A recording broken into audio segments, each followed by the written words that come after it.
Hello again, YouTube. This is a Late Stick with Late Sticks cards and collectibles, and today is a great day. I got my Trey Genesis PSA back from PSA today. It took barely more than 2 weeks to get it back. I sent it in on the regular just in case at 9 I wouldn't have to pay the $150 express fee. Because if you know how much it goes for in a PSA 10, it's going for around 2K right now. So anything up to I think $1,500 on the regular, and if it did it at 9, it wouldn't have been obviously worth that. So if it was an upcharge, I would have gladly welcomed the upcharge. So it is what it is. Got it back really fast, less than 15-day turnaround. Is actually as soon as they put it in the system, they had it done in 5 days, 5 business days. And it took about 3 days to get in the system. From the time I shipped and got it back, it only took like 2 weeks. I think 15 total days. So very fast. I'm assuming it's because I only had one card in the submission. So with that being said, they've had the July special submission for the same amount of time. They hadn't even checked it in yet. But those probably going to take 6 months to get back. Anyways, got a mail day here today. I'm not sure why somebody sent me a big old box like this for one card. I don't even know what this is. I order so much stuff. Sometimes I don't even remember what I ordered. But anyways, we're going to get into it. We'll say this box here, I believe, is a PSA order. We'll save that for last. I am going to submit another $30 card order with a $500 max declared value. I got about another 10 or 15 cards I'm going to send on that route that are worth between that $300 to $500 range. So we'll see. Got some cards I gotta look through. PSA stuff's stressful. All right, dude. I want to flip the box around, but I don't need to be knowing where I live. So, all right, what do we got here? That's a whole lot of box for one card. Jesus. That's a whole lot of box for one card. It still falls under the box dimension sizes and under 15 ounces. So. All that for this? I don't think I paid $9 for this card. It would cost more to ship it than it did to friggin' than it cost for the card. So this is the regular Optic on card auto, and always around this season there's always the Optic Prism debate. I do think Optic looks way better. I've always been much more. Centering on the Optic has been bad this year. This is pretty decent centering. Probably 60-40 on the left or right. Card surface is clean. So, good. He's got a great autograph. Got it for cheap. I know people have basically just written him off since Breece Hall is there. The guy's still going to be a part of the offense, and all it does is like his game. All it takes is Breece Hall getting injured and him to pop off one game. And this is PC stuff anyway, so I'm not really worried about it. I know what this one is. This is a big card for me as well. We'll do these other ones first. What do we got here? Another Michael Carter. Oh man, man, DC sports cards. I buy a ton of stuff from this guy. This is the lime green. Probably the best looking one. Left to right's not the best, but it is not the worst. I'm more concerned with surface issues. I can handle a few small little dinglings, and just print lines are what I'm worried about. And this card is super clean. This is a beautiful card right here. Color match, out of 35. I'm going for way less than the Pandora. I got this thing for 27. The Pandoras are going over 50. I want to get a Pandora as well. Just, I don't know. We'll see.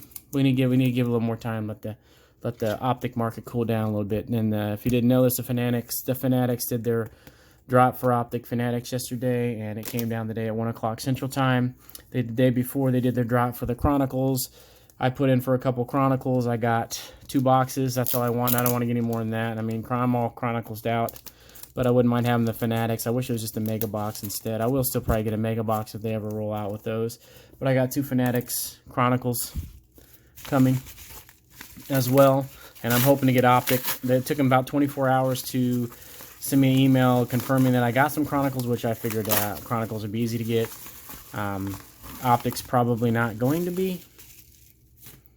I hope I can get opt. I put in for 8 boxes. I went for the gold. As many boxes as I could do. I did. You can do this like up to 500 entries or something. I did like a half dozen. So if I end up winning, 24 boxes, yeah, it is what it is. I guess I just sell a bunch of them because they're gonna sell on eBay for who knows, probably 60 bucks. All right, it's not. I wish I'd have waited to buy Kelnick cards. He's been terrible pretty much since he's been called up. Guy's batting average this year is like 140. But we all know what this card has the potential to be worth. He was a number 3 overall draft pick. So there is a print line in this motherfucker. God damn it. Pardon my French there. You can see it going right through his head. But quite honestly, it's pretty faint. So it might not even detract from the value of the card because you can't see it unless you tilt it right, just right. So I don't know. I got it for like 16 bucks. I mean, it is what it is. The card's still in near mint or better condition. So, I mean, it's not like I can send it back. But still, should have waited to buy. So I didn't really spend too much on Kelnick cards. But, I mean, I did buy them because yeah, could be a mistake. Is what it is. With this card, I've been looking at for quite a while. I'm not going to reveal what it is until I show it. I know what price point I was comfortable paying for it, so I'm not sure who I bought it from, but oh yeah, whatever that is, Rookies in the Raw, that's his seller name on eBay apparently.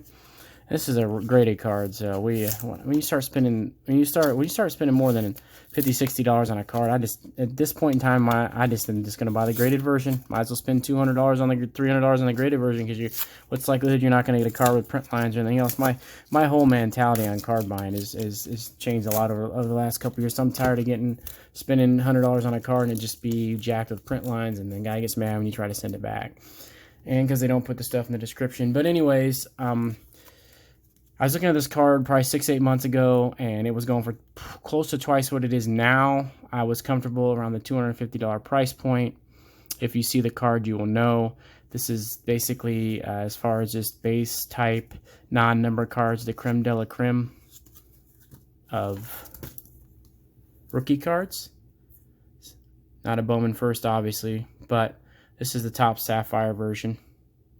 And I was good around the $250 price point. Baseball cards seem to be taking a little bit more hit than everything else.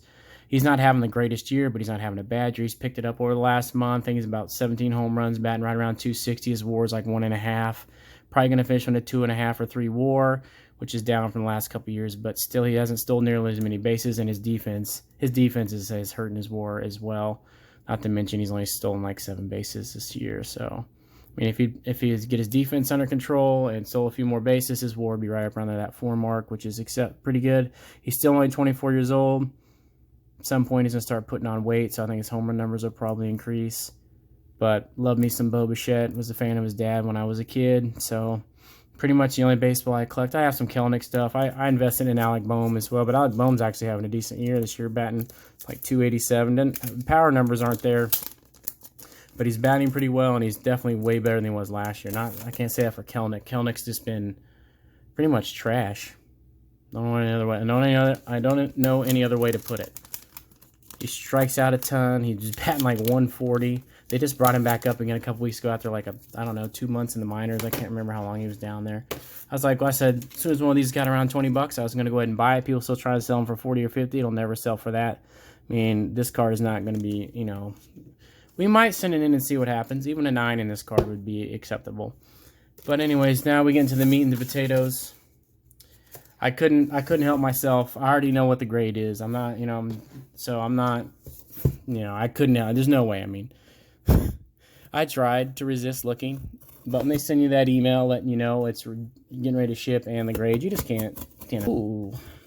Yeah, hopefully you didn't figure out where I live. But anyways.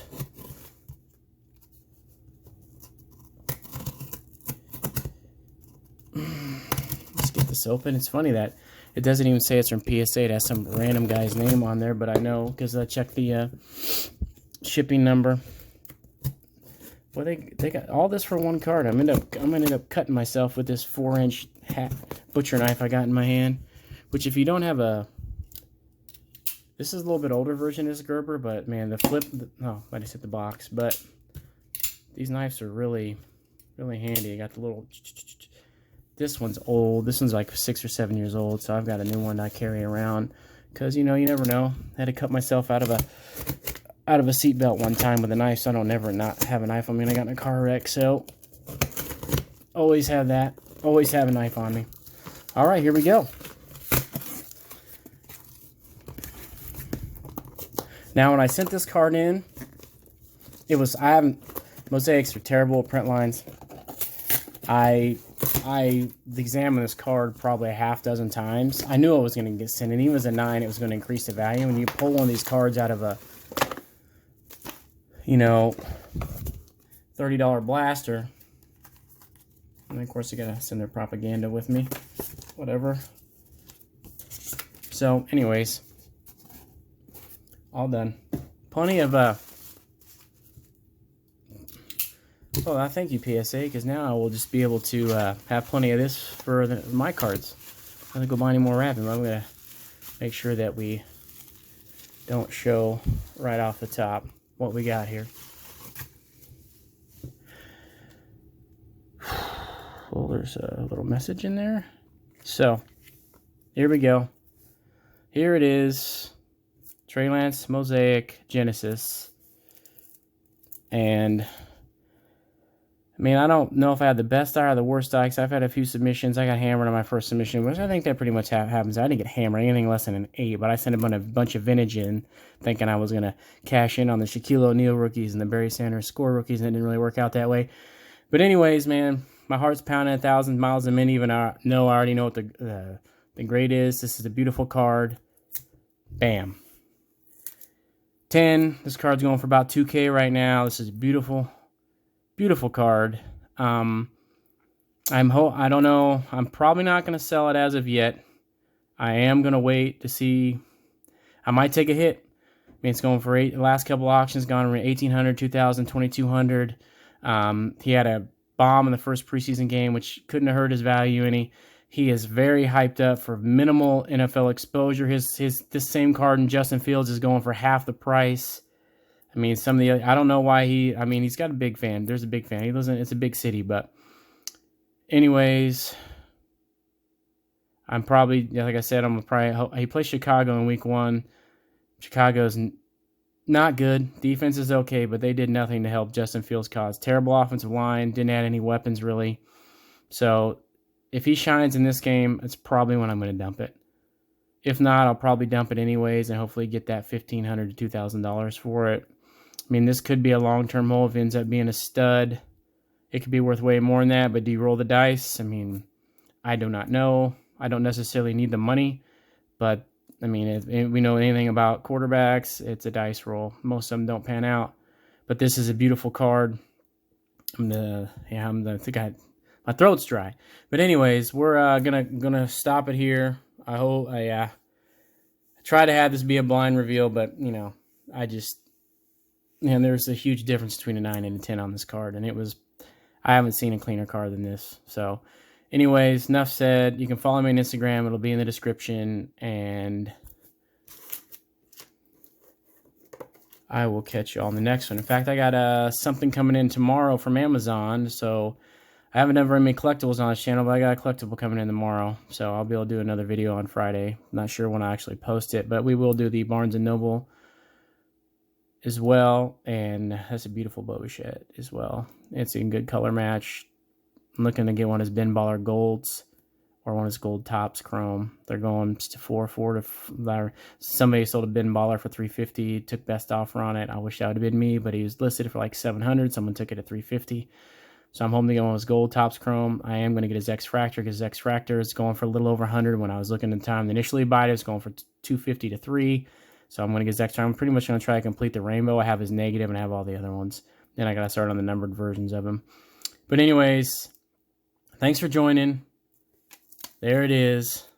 This is the second biggest card I've pulled out of retail. I pulled a LaMelo Redemption. It's been there for almost a year, and I'll probably never, ever see that. I'm just going to, next time comes up to what I want to do with the 4-month, I'm just going to take a card of equal value, and just because I don't know if LaMelo's ever going to sign or come in and sign, I'm not going to be mean, Panini's horrible with redemptions. I don't even know why they do them, because a lot of times the guys don't sign. But anyways, I've talked too much.